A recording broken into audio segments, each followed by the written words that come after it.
So began the saint's adventures, with the lawyer looking on. A trial was set to see if they could be granted dispensation for rocking paradise, to send them Yeah. The Saints in Paradise, Cloud 9. We're on Cloud 9.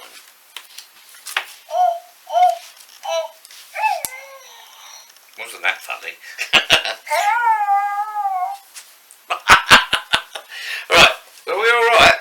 Chico was lying on Cloud 9, which happens to be the name of this chapter. Oh, you're on Cloud 9. Yeah, okay, alright. Let's start again.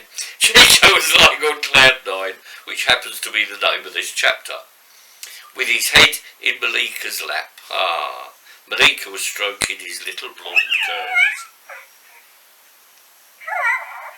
Yeah, a man's voice broke him out of his dreamlike state. "Peter!" exclaimed the little boy cherub. That is, get those bandsmen together, Peter told him sternly. The time has come for their trial. Yes, sir, replied Chico. Without further ado, he flew off, leaving Malika sitting on Cloud 9, looking very disappointed. The bandsmen were giving more lessons in jazz rock to the Angels when Chico finally located them. "Spike, Duke, Des, Si, Del, George," Chico called out. "Come in, your time is up." "What's up, Chico?" asked Spike. "It's time," Chico replied. "It's time for your trial." "Already?" George asked in surprise. "Judgment Day's upon us," said Duke dramatically, "and I didn't get myself a solicitor." "Well," So I told him, "you'll just have to try all by yourself, won't you?" "That's true," Duke agreed, "as long as I don't get caught." "I'm sorry," Spike joined in. "I'm too barrister say anything." They left their instruments behind as they followed Chico up a long winding stairway. By this time, Malika had caught up with them again. "I wish they'd put a lift in this place," Spike complained as they continued to climb the stairs.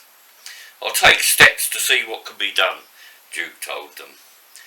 "I'll bet you won't get any smiles or even frowns," Si added. "Only stares." Eventually, they came to the top of the stairway, where they found themselves on a balcony overlooking what seemed to be a large arena made of clouds. "Are you the fellows who call themselves the Saints?" a voice boomed from the other side of the arena. Looking at the general direction of the voice, they could see a man sitting on a throne-like chair, wearing a long curly white hair and equally long curly beard. The man, that is, not the chair. That was he wore the hair, not the chair, right? "We are," Spike replied. "Why do you call yourselves the Saints?" he asked. They all shrugged their shoulders and looked at each other.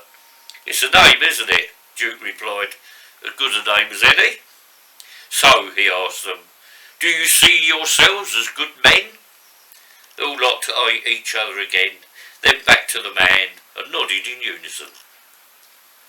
"Are you the judge?" Pete asks the man. "I am," the man replied, "but I ask the questions." "Oh, come on," Duke disagreed. "Judges don't ask questions. They just sit there and, judge." "Are you questioning the court?" asked the judge, snottily. "Yes," Duke stated. "I suppose I am." "Where is the jury, the prosecution, and the defence? And what are we charged with?" "You can tell he watches a lot of telly," commented Spike. "The jury is here, to my right," the judge informed them as he gestured towards a long line of people. "They include Socrates, Archimedes, Leonardo da Vinci, Michelangelo, Einstein, Plato, Cicero, Democritus, and many more. Popular band them, Spike whispered to Duke. Who are, asked Duke. Many more, Spike elucidated. Never heard of them, Duke admitted. Of course you have, Spike insisted. There are loads of CDs. Surely you've seen them. Boys Own, Westlife, and many more. The Tremolo's, the Animals, the Move, and many more. Your prosecution, the judge continued, if you wish to refer to him that way, is the lawyer, the prosecutor. A tall angel stood up. He was wearing white curly hair similar to the judge's. His, however, was rather shorter. He bowed his head solemnly. He's wearing a wig, observed Spike. So he's the judge. Are you sure the judge is wearing a wig? Asked Duke. Didn't you notice, she inquired. Spike inquired. His wig and beard. No, Duke admitted, but I noticed he's big and weird. Alright? Are you alright? You haven't fallen asleep yet? No, okay. Your defence, the judge continued as he ignored the remarks, is in your own hands. All in all, however, your prosecution and defence have already been enacted during your life on earth. Everything you have ever done has been recorded and filed in our records department. So there are no charges against us, asked Spike. That depends on what sort of life you've lived on earth.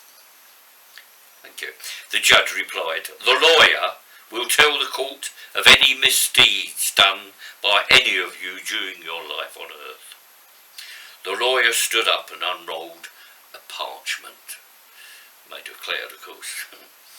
The one known as Spike, the lawyer began as he read from the parchment, kept his neighbours awake for 3 nights in succession, practising the drums. Bang on, Spike agreed. You just had to drum that one up, didn't you? You'll be in big trouble if it sticks, Duke said quietly, unless, of course, the judge brushes it aside. I think he's trying to get the stare for me, replied Spike. Order in court, demanded the judge. Carry on, lawyer. The one called Cy, the lawyer continued, once cheated at cards. Only because my opponent was cheating, Cy protested. Besides, it was only a game of snap, and I was only 8 years old at the time, for heaven's sake. The jury gasped in shock. Heaven's sake. That's an ace up your sleeve, Duke encouraged him. Play your cards right and you'll be okay. The lawyer bloke seems to be a bit of a joker, commented Spike. And that jury needs a reshuffle. The one known as Duke, the lawyer continued, has broken many delicate female hearts. Especially at that girl from China, Duke admitted. I did break her heart when I dropped her. What about that girl you gave the 2 watches for your birthday? Spike broke in. Yeah, that's right, Duke replied. I admit I was 2-timing her. Then there was that telephone operator, Dell added. Oh, that one, Duke recalled. She wanted to get engaged. She even gave me a ring. She was pretty hung up on me. It was good to talk, but in the end I called it off. Order in court, the judge demanded again. Please continue, lawyer. The one who calls himself Dell, the lawyer informed the court, smashed no less than 13 windows whilst playing football in one day. This bloke seems determined to put a boot in, Spike observed. He definitely seems offside to me. I was only 11 at the time, Dell defended himself. All the same, I suppose I'll have to pay the penalty. Did you pay for the broken windows? Asked Duke. All but one, Dell told him. That was a free kick. The strain the Saints' banter was beginning to show on the judge's face. Please continue, lawyer, he said wearily. The one called Des, the lawyer went on, once pinched a bullseye and a gobstopper, if you'll pardon the phrase, my lad, from a little girl. Maybe you were sweet on her, Duke offered an explanation. You were definitely on target with a bullseye, Des admitted. But it wasn't a gobstopper, it was a bubble gum. Uh-oh, that's blown it, said Spike. Now you could really make it sticky for you. And the sixth member of the group, asked the judge. The one known as George, the lawyer continued, used to get into fights at school.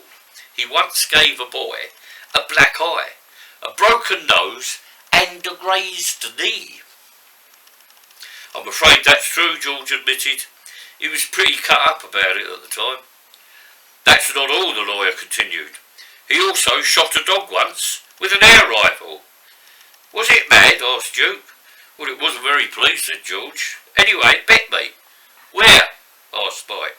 In the playground, George replied. No, I meant where on you? On the leg. Did you put anything on it? No, George told him he liked it as it was. Did this dog die as a result of the shot? Asked the judge. Well, no, Your Honour, the lawyer had to admit. Nevertheless, it caused the animal a lot of pain. How much pain do you think the dog caused me then? George protested. Where did the pellet hit the dog, George? Asked Spike. In the left ear, he replied. So I suppose from then on he had a cauliflower ear, said Duke. Actually, George explained, it was a scruffy old mongrel.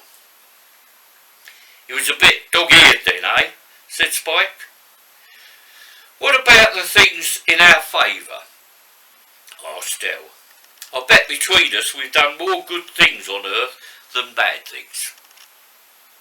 Yes, Spike joined in. Like all those free concerts we gave at different seaside resorts. Excuse me. Yes, Spike joined in.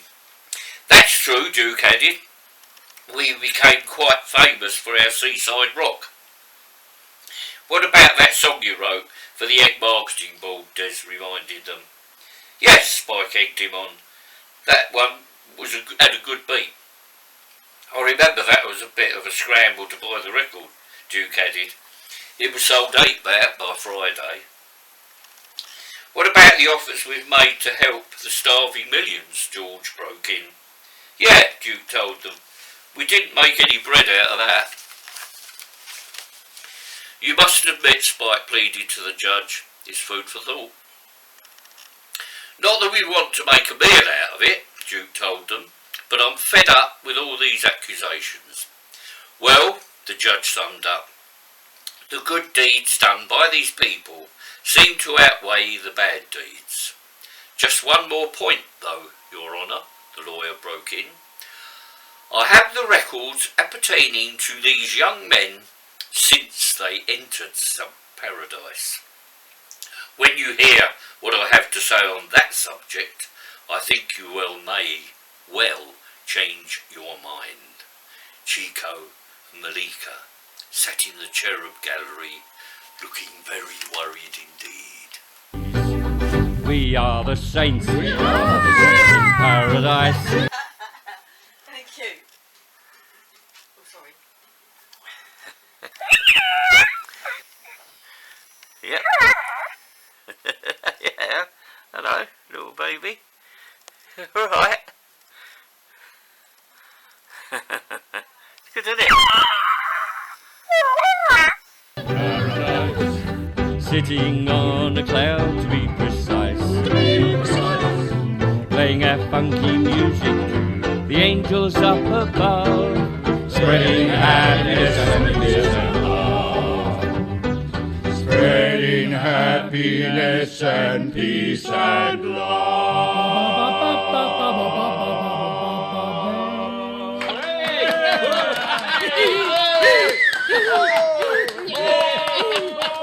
Encore!